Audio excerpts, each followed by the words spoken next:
Սիրելի հայրենակիցներ, երբեմն գալիս են պահեր, երբ լռելը դառնում է ծանրագույն հանցանք։ Երբ տեսնում ես, որ երկիրը կորցնում է իր ուղղությունը եւ մարդկանց կյանքն անցնում է անորոշության ու անվստահության մեջ, այն ժամանակ հասկանում ես, որ խոսելը այլևս իրավունք չէ, այլ պարտք։ Ես այսօր այստեղ եմ, որովհետև չեմ ուզում լռել։ Ես եկել եմ կանգնելու մարդկանց կողքին, ովքեր հավատում են, որ Հայաստանը կարող է ապրել արժանապատիվ եւ պաշտպանված, առանց վախի ու կեղծ խոստումների։ Այսօր Հայաստանը կանգնած է լուրջ փորձության առաջ։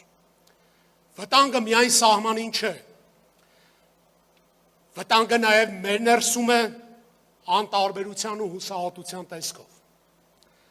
Բայց այդ ամենի մեջ կա հույս։ Հույս,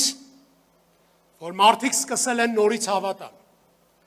Հասկացել են, որ ժամանակն է խոսելու, գործելու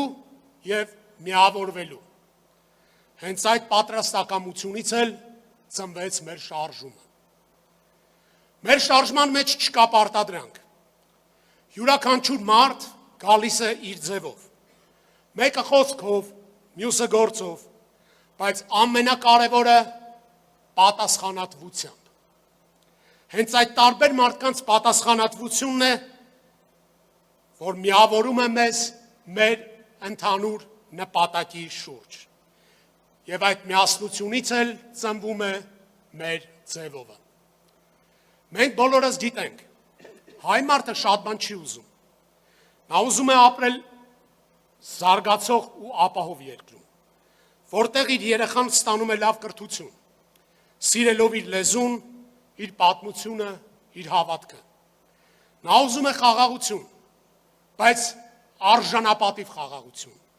եւ ոչ մի դեպքում հնազանդություն։ Նա ուզում է ունենալ այնպիսի իշխանություն, որը հարգում է իր եկեղեցին եւ հենվում է հավատքի ու ազգային արժեքների վրա։ Այդպիսի իշխանություն այսօր չկա։ Բայց կա շարժում, որը ծնվել է արժանապատվությունից։ Կա առաջնորդ Սամվել Կարապետյան անունով։ Մարդ, որին ճանաչում են ոչ թե խոսքերով, այլ գործերով։ Մարդ, ով իր կյանքով ու գործով մեծ ներդրում է ունեցել Հայաստանի եւ Արցախի պատմության մեջ։ Եվ հիմա անազատության մեջ է միայն մեկ պատճառով, որ պատրաստ է եղել պաշտպանելու հայ առաքելական սուրբ եկեղեցին հնարավոր ոտնձգություններից։ Ես հավատում եմ, որ այս շարժումը կարող է փոխել Հայաստանի ընթացքը, որովհետև մենք գալիս ենք ոչ թե խոսելու, այլ գործելու։ Մենք գալիս ենք կերտելու Հայաստան,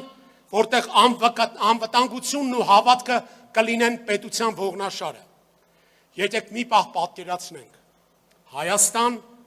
որտեղ յուրաքանչյուր երիտասարդ գիտի, որ իր տունը պաշտպանված է։ Գիտի, որ իր ընտանիքը ապահով է։ Գիտի, որ իր երեխան գնում է դպրոց խաղաղությամբ։ Այդ Հայաստանը հեռու չէ։ Ժամանակը եկել է։ Եկել է պահը կանգնելու կողք կողքի։ Սա պայքար է հանուն մեր հավատքի, արժանապատվության ու Հայաստանի ապագայի։ Եվ այս պայքարը մենք հաղթելու ենք։ Մենք կհաղթենք, որովհետև պայքարում ենք ոչ միայն հողի համար, այլ նրա համար, ինչը մեզ դարձնում է ազգ։ Հաղթելու ենք մեր ձևով։